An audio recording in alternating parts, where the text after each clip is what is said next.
आज हम बाबा के गुरुकुल में बिपिन चंद्र द्वारा लिखित आधुनिक भारत के इतिहास के चैप्टर 7 1858 के बाद प्रशासनिक परिवर्तन को पढ़ेंगे। ये इस चैप्टर का दूसरा पार्ट है। अगर आप पहले पार्ट को देखना चाहते हैं तो डिस्क्रिप्शन में दिए लिंक पर जाकर देख सकते हैं। अगर आपने अभी तक हमारे चैनल को सब्सक्राइब नहीं किया है तो आपसे अनुरोध है कि इसको आप तुरंत कर लें और अपने मित्रों को भी शेयर करें जिससे कि उनको भी फायदा हो सके। तो हम शुरू करते हैं। सेना में परिवर्तन। 1858 के बाद सेना का सावधानी के साथ पुनर्गठन किया गया, जिसका प्रमुख उद्देश्य एक और विद्रोह न होने देना था। शासकों ने देखा कि उनकी संगीनें ही उनके शासन का एकमात्र सुरक्षित आधार थी। भारतीय सैनिकों की विद्रोह की क्षमता को अगर एकदम समाप्त न किया जा सके तो उसे यथासंभव कम करने के लिए अनेक कदम उठाए गए। पहली बात यह थी कि सेना पर यूरोपीय सैनिकों का वर्चस्व सावधानी के साथ सुनिश्चित किया गया। सेना में भारतीय के मुकाबले यूरोपियों का भाग बढ़ा दिया गया। बंगाल की सेना में अब यह अनुपात 1 और 2 का था। मद्रास और बंबई की सेनाओं में 2 और 5 का था। इसके लिए भौगोलिक और सैनिक महत्व के स्थानों पर यूरोपीय सेनाओं को तैनात किया गया। तोपखाने और बाद में 20वीं सदी में टैंकों तथा बख्तरबंद गाड़ियों जैसे सेना के महत्वपूर्ण विभाग पूरी तरह यूरोपियों के हाथों में रखे गए। अधिकारी वर्ग से भारतीयों को बाहर रखने की पुरानी नीति पर सख्ती से पालन किया जाने लगा। 1914 तक कोई भी भारतीय कभी सूबेदार के पद से ऊपर नहीं उठ सका। दूसरे, सेना के भारतीय अंग का संगठन, संतुलन और जवाबी संतुलन तथा बांटों और राज करों की नीति के आधार पर किया गया ताकि किसी ब्रिटिश विरोधी विद्रोह के लिए एकजुट होने का उनको अवसर न मिल सके। सेना की भर्ती में जाति, क्षेत्र और धर्म के आधार पर भेदभाव किया जाने लगे। यह कहानी गढ़ी गई कि भारतीयों में कुछ लड़ाकू जातियां और कुछ गैर लड़ाकू जातियां हैं। अवध, बिहार, मध्य भारत और दक्षिण भारत के सैनिकों ने ही आरंभ में अंग्रेजों की भारत विजय में सहायता की थी, पर 1857 के विद्रोह में उनके भाग लेने के कारण उनको गैर लड़ाकू घोषित कर दिया गया। अब बड़ी संख्या में सेना में उनको भर्ती करना बंद कर दिया गया। दूसरी ओर विद्रोह को कुचलने में सहायता देने वाले पंजाबियों, गोरखों और पठानों को लड़ाकू जाति घोषित किया गया और उनको बड़ी संख्या में भर्ती किया जाने लगा।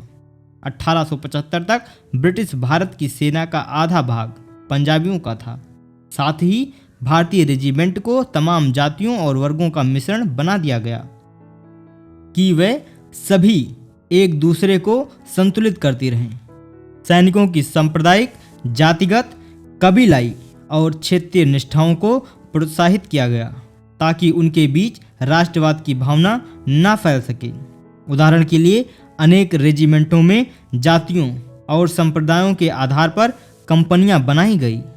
भारत सचिव चार्ल्स वुड ने 1861 में वायसराय केनिंग को एक पत्र में लिखा, मैं एक ऐसी बड़ी सेना कभी नहीं देखना चाहता जिसकी भावनाएं, पूर्वाग्रह और संपर्क वैसे ही हो जिसे अपनी शक्ति का भरोसा है और जो मिलकर विद्रोह करने को इतनी उत्सुक हो। अगर एक रेजिमेंट विद्रोह करे तो दूसरे रेजिमेंट को इससे इतना कटा हुआ देखना पसंद करूंगा कि वह उस पर गोली चलाने के लिए भी तैयार रहो।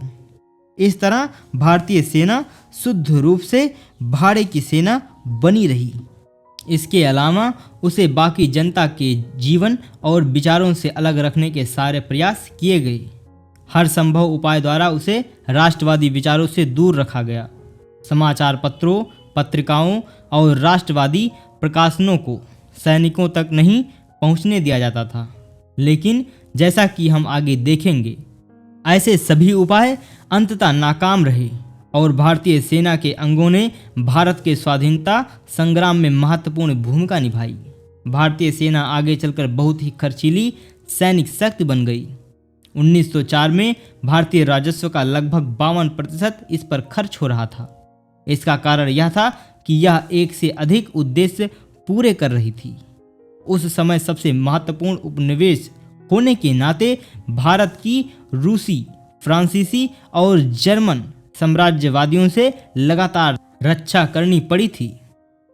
इससे भारतीय सेना की संख्या में बहुत वृद्धि हुई। दूसरे, भारतीय सैनिकों को केवल भारत की रक्षा नहीं करनी पड़ती थी। भारतीय सेना एशिया और अफ्रीका में ब्रिटिश सत्ता और शासन को फैलाने और मजबूत बनाने का प्रमुख साधन थी। अंतिम बात यह कि सेना का ब्रिटिश भाग कब्जा बनाए रखने वाली सेना का काम कर रहा था। देश पर ब्रिटिश अधिकार की आखिरी जमानत यही था, मगर इसका खर्च भारत के राजस्व से पूरा किया जाता था और यह भारत के लिए बहुत बड़ा बोझ था। अब हम सार्वजनिक सेवाएं पढ़ेंगे। हम ऊपर देख चुके हैं कि भारत सरकार पर भारतीयों का नियंत्रण नहीं के बराबर था। कानून बनाने या शासन की नीतियां लागू करने में उनकी कोई भूमिका नहीं रही थी।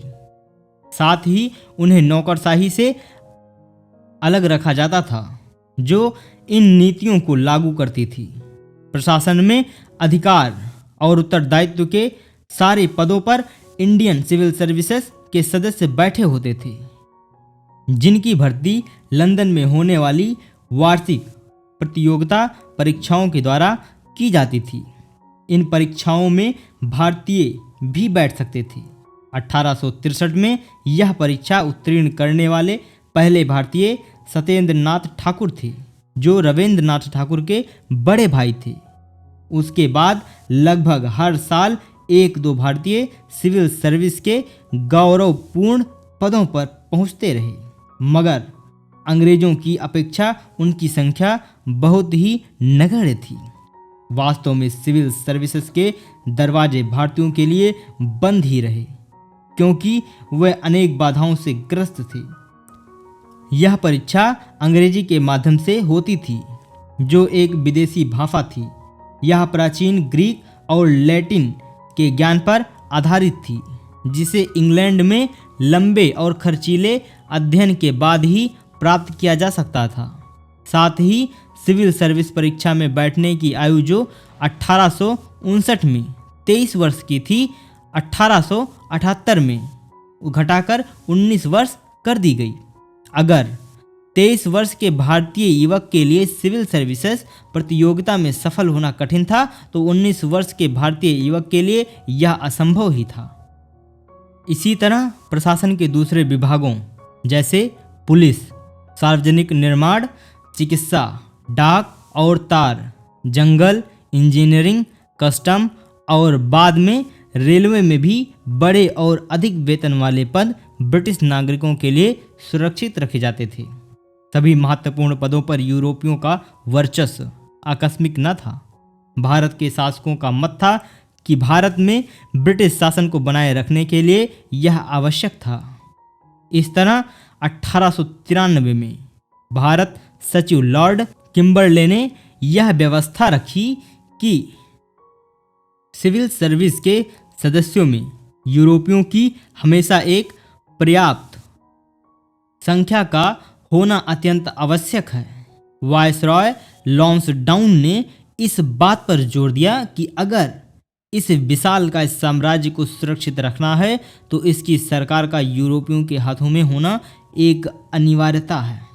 भारतीयों के दबाव में 1918 के बाद प्रशासकीय सेवाओं का धीरे धीरे भारतीयकरण किया गया, लेकिन नियंत्रण और अधिकार के पद फिर भी अंग्रेजों के हाथों में बने रहे।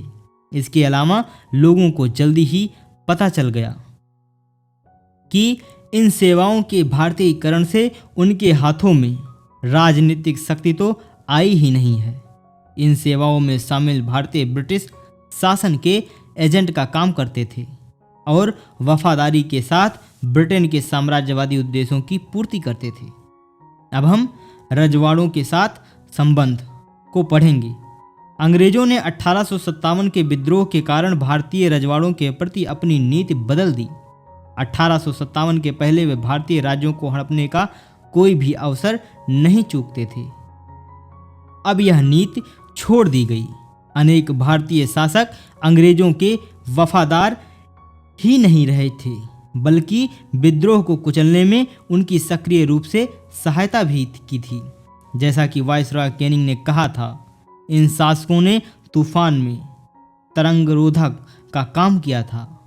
उनकी वफादारी का इनाम अब इस घोषणा के रूप में दिया गया कि उनके उत्तराधिकारी गोद लेने के अधिकार को मान्यता दी जाएगी तथा भविष्य में उनके राज्यों का भी कभी अधिग्रहण नहीं किया जाएगा। इसके अलावा विद्रोह के अनुभव ने ब्रिटिश अधिकारियों को विश्वास दिला दिया था कि जनता के विद्रोह या विरोध की स्थिति में ये रजवाड़े उनके कारगर सहयोगी हो सकते हैं। 1860 में कैनिंग ने लिखा था, बहुत पहले सर जॉन मालकोम ने यह बात कही थी कि अगर हम पूरे भारत को जिलों में बांट दें तो भी वास्तविकता ऐसी नहीं है कि हमारा साम्राज्य 50 वर्षों तक भी जारी रह सके। पर अगर हम बिना किसी राजनीतिक सत्ता दिए मात्र शाही उपकरणों के रूप में अनेक देसी रजवाड़ों को बनाए रखें तो भारत में हम तब तक बने रहेंगे जब तक कि समुद्र पर हमारा वर्चस्व बना रहेगा। इस मत की ठोस सच्चाई में मुझे कोई संदेह नहीं है और हाल की घटनाओं के बाद इस मत पर ध्यान देना पहले से कहीं अधिक आवश्यक हो गया है। इसलिए रजवाड़ों को भारत में ब्रिटिश शासन के ठोस स्तंभ बनाकर रखने का निर्णय किया गया। जैसा कि ब्रिटिश इतिहासकार P.E. रॉबर्ट्स ने लिखा है, साम्राज्य के आधार के रूप में उनको बनाए रखना तब से ब्रिटिश नीति का एक सिद्धांत रहा है। फिर भी रजवाड़ों को बनाए रखना रजवाड़ों के प्रति ब्रिटिश नीति का केवल एक पक्ष है। ब्रिटिश अधिकारियों का उन पर पूर्ण नियंत्रण इस नीति का दूसरा पक्ष है। 1857 के विद्रोह से पहले अंग्रेज व्यवहार में इन रजवाड़ों के आंतरिक मामलों में हमेशा दखल देते रहते थे, मगर फिर भी सैद्धांतिक रूप में उनको सहयोगी और स्वाधीन शक्ति माना जाता रहा था। अब यह स्थिति एकदम बदल दी गई। अपना अस्तित्व बनाए रखने के लिए राजाओं को अब ब्रिटेन को सर्वोपरि शक्ति मानना पड़ता था। 1876 में पूरे भारतीय उपमहाद्वीप पर ब्रिटेन की सत्ता पर जोर देने के लिए रानी विक्टोरिया ने भारत की साम्राज्ञी का पद भी संभाल लिया। भारत में लॉर्ड कर्जन ने भी यह बात स्पष्ट की कि राजा महाराजा अपने राज्यों का शासन केवल ब्रिटिश साम्राज्य के एजेंटों के रूप में करेंगे। राजाओं ने इस अधीनता की स्थिति को भी स्वीकार कर लिया और स्वेच्छापूर्वक साम्राज्य के पिछलग्गू बन गए, क्योंकि ऐसा करने पर उन्होंने अपने राज्यों के शासक बने रहने का आश्वासन दिया गया था। अंग्रेजों ने सर्वोपरि शक्ति के रूप में रजवाड़ों के आंतरिक शासन पर निगरानी के अधिकार का भी दावा किया। वे रेजिडेंसों के माध्यम से रजवाड़ों के रोजमर्रा के प्रशासन में दखल ही नहीं देते रहे, बल्कि मंत्रियों और दूसरे बड़े अधिकारियों को नियुक्त करने और हटाने के अधिकार पर भी उन्होंने जोर दिया। कभी कभी शासकों को ही हटा दिया जाता था या उन्हें उनकी शक्तियों से वंचित कर दिया जाता था।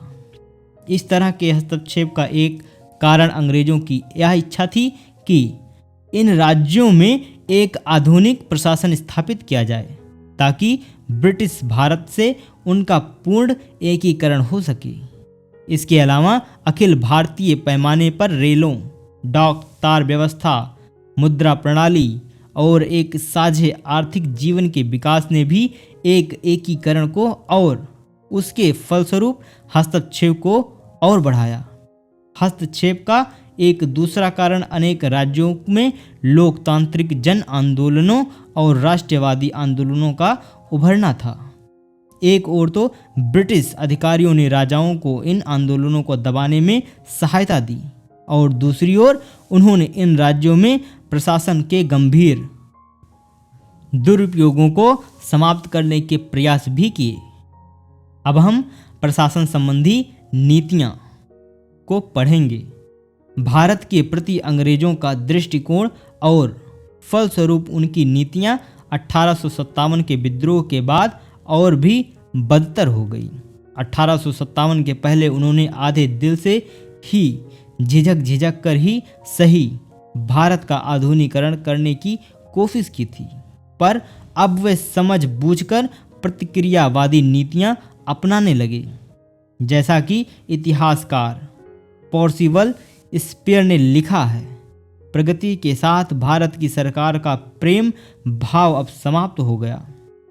हम पहले ही देख चुके हैं कि प्रशासन में भारतीयों को प्रभावी ढंग से भाग लेने से रोकने के लिए किस प्रकार भारत और इंग्लैंड में प्रशासनिक संस्थाओं, भारतीय सेवा और सिविल सर्विसेज को पुनर्गठित किया गया था।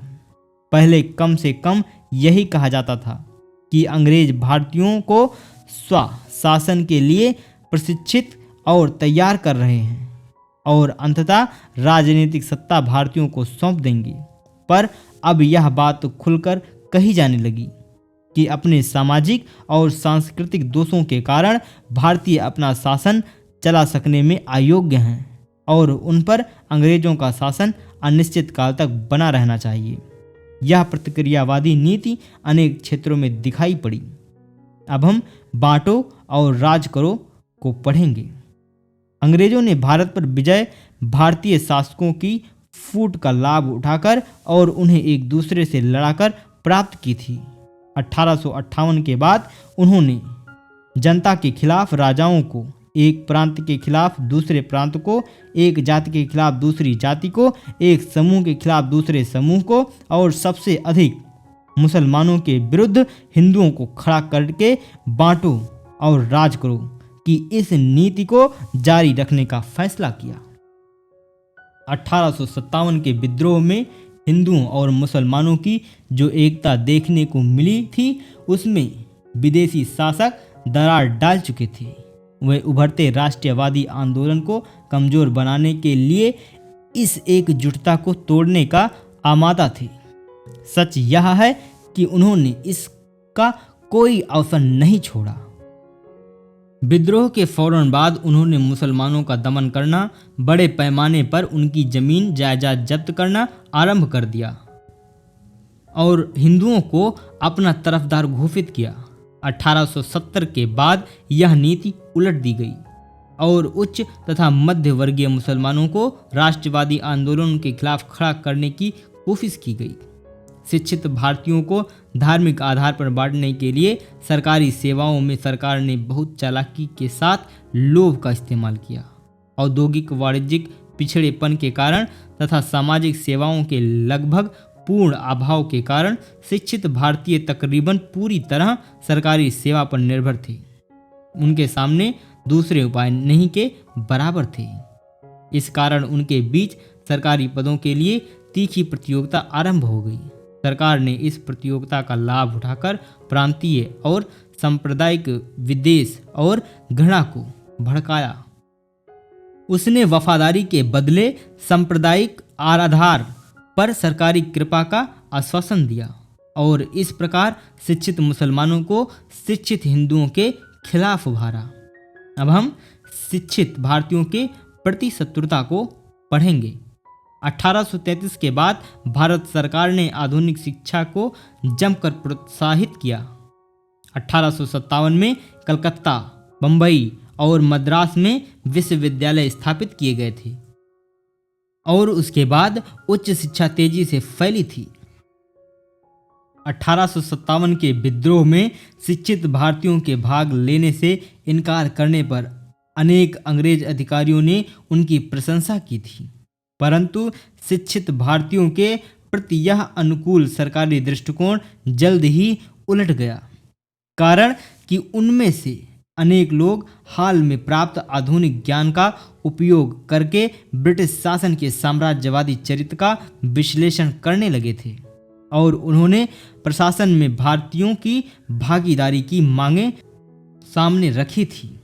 इसलिए तब वे जनता के बीच राष्ट्रवादी आंदोलन का संगठन करने लगे और उन्होंने 1885 में भारतीय राष्ट्रीय कांग्रेस की स्थापना की। तो अधिकारी उच्च शिक्षा के पक्के दुश्मन बन बैठे। अब सरकारी अधिकारी उच्च शिक्षा को फैलाने से रोकने के लिए सक्रिय उपाय करने लगे। वे शिक्षित भारतीयों पर अब नाक भौं सिकोड़ने तथा उनको बाबू कहकर उनका मजाक उड़ाते। इस तरह जो भारतीय आधुनिक पश्चिमी ज्ञान प्राप्त कर चुके थे तथा आधुनिकता के आधार पर प्रगति के पक्ष में थे, अंग्रेज उनके खिलाफ हो गए। ऐसी प्रगति भारत में ब्रिटिश साम्राज्यवाद के बुनियादी हितों और नीतियों के खिलाफ थी। शिक्षित भारतीयों और उच्च शिक्षा के प्रति इस सरकारी विरोध से पता चलता है कि भारत में ब्रिटिश शासन में आरंभ में प्रगति की जो भी संभावनाएं थीं, वह इस समय तक समाप्त हो चुकी थी। जमींदारों के प्रति दृष्टिकोण को अब हम पढ़ेंगे। भविष्य के प्रति सचेत शिक्षित भारतीयों के प्रति शत्रुता की भावनाएं रखने के साथ ही अंग्रेजों ने अब भारतीयों के सबसे प्रतिक्रियावादी वर्गों जैसे राजाओं, जमींदारों और भूस्वामियों की ओर दोस्ती का हाथ बढ़ाया। हम ऊपर पहले ही देख चुके हैं कि सरकार ने अब राजाओं के प्रति अपना दृष्टिकोण बदल लिया था और अब उभरते हुए जन आंदोलनों और राष्ट्रवादी आंदोलनों के खिलाफ उनका उपयोग करने का प्रयास कर रही थी। इसी ढंग से जमींदारों और भूस्वामियों को भी खुश किया गया। उदाहरण के लिए अवध के अधिकांश तालुकादारों की जमीनें उन्हें लौटा दी गई। जमींदारों और भूस्वामियों को भारतीय जनता के परंपरागत और स्वाभाविक नेता कहकर उछाला गया। उनके हितों और विशेषाधिकारों की रक्षा की जाने लगी। किसानों के खिलाफ जमीन पर उनके अधिकार को सुरक्षा दी गई और राष्ट्रवादी रुझान वाले शिक्षित वर्ग के खिलाफ उनका इस्तेमाल किया जाने लगा। 1876 यानी 1876 में वायसरॉय लॉर्ड लिटन ने खुलकर घोषणा की कि अब आगे इंग्लैंड के सम्राट को एक शक्तिशाली देसी अभिजात वर्ग की आशाओं, आकांक्षाओं, सहानुभूतियों और हितों से संबद्ध समझा जाना चाहिए। बदले में जमींदारों और भूस्वामियों ने यह स्वीकार किया कि समाज में उनकी स्थिति तभी तक है जब तक ब्रिटिश शासन बना रहेगा और इस तरह वह इसके पक्के समर्थक हो गए। अब हम समाज सुधार के प्रति दृष्टिकोण को पढ़ेंगे। रूढ़वादी वर्गों से सहयोग की इस नीति के अनुसार अंग्रेजों ने समाज सुधार की सहायता करने की पुरानी नीति छोड़ दी। उनका मत था कि सती प्रथा का उन्मूलन, विधवा पुनर्विवाह की आज्ञा आदि समाज सुधार के कदम 1857 के विद्रोह के एक प्रमुख कारण थे। इसलिए धीरे धीरे उन्होंने रूढ़वादियों का पक्ष लेना आरंभ कर दिया और समाज सुधारकों का समर्थन बंद कर दिया।